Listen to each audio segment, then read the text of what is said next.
Assalamualaikum warahmatullahi wabarakatuh. Bertemu lagi dengan saya Penti Julian, NIM 20020300020. Saya dari Fakultas Ilmu Kelautan dan Perikanan, Prodi Budidaya Perairan. Ikan ini bernapas menggunakan insang. Sistem pernapasan pada ikan ini ialah bernapas dengan mengambil oksigen yang terlarut dalam air yang mereka alirkan melalui insang. Nah, kemudian pada pernapasan ikan ini, organ yang paling utama itu adalah insang.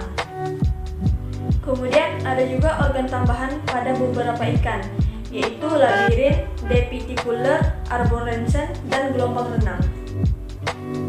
Untuk yang pertama itu adalah organ insang. Insang ini merupakan alat pernapasan yang terdapat pada ikan yang berfungsi untuk mengekstrak oksigen yang larut dalam air dan mengeluarkan karbon dioksida. Nah, ada juga beberapa bagian yang menyusun insang, di antara lain ialah yang pertama ialah lengkung insang, di mana yang terdiri dari tulang-tulang rawan. Yang kedua adalah rigi-rigi insang. Rigi-rigi insang ini terletak pada depan lengkung insang. Rigi-rigi tersebut tersusun oleh beberapa tulang dan fungsi untuk menyaring air. Dan kita lanjut yang ketiga. Yang ketiga adalah lembaran insang. Nah, bagian ini pula terletak di belakang lengkung insang. Lembaran ini tersebut biasanya berwarna merah karena lembaran tersebut mengandung pembuluh darah. Dan bentuk lembaran insang ini hampir mirip seperti sisir. Setiap lembaran insang memiliki kalamen. Dan di setiap kalamen terdiri dari banyak lembaran tipis atau lamella. Nah, apakah kalian tahu bahwasanya beberapa ikan memiliki alat bantu pernapasan? Di antaranya ialah labirin. Labirin ini adalah alat bantu pernapasan pada ikan, namun tidak semua jenis ikan memilikinya. Labirin ini adalah perluasan insang pada bagian atas yang berbentuk lipatan dan membentuk rongga tidak teratur. Contohnya pada ikan lele dan gabus. Ternyata labirin memiliki fungsi yaitu sebagai penyimpan cadangan oksigen yang nantinya bisa digunakan pada saat ikan berada di lingkungan kadar oksigen yang rendah. Lanjut, setelah labirin ada arborescens atau arborescens. Beberapa spesies seperti gourame, ikan lele, dan nila memiliki struktur tambahan yang disebut dengan arborescens.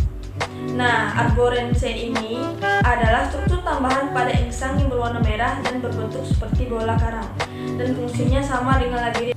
Kemudian ada depiticular. Nah, ikan yang biasanya memiliki struktur tambahan depiticular ini ialah ikan gabus. Depiticular ini terletak pada daerah paring. Kemudian kita masuk yang terakhir. Yang terakhir ini adalah gelembung renang. Gelembung renang ini ialah kantung yang berisi udara atau oksigen dan berada pada rongga tubuh ikan. Dan fungsinya untuk menjaga posisi ikan agar ikan dapat mengapung pada saat di dalam air sehingga ikan tidak perlu terus-menerus berenang.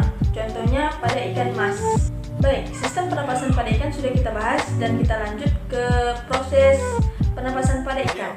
Apakah kalian tahu proses pernapasan ikan ini dimulai dari membuka mulutnya, kemudian tertutupnya operkulum dan air yang kaya oksigen masuk dan terdorong dalam mulut ikan dan melalui insang.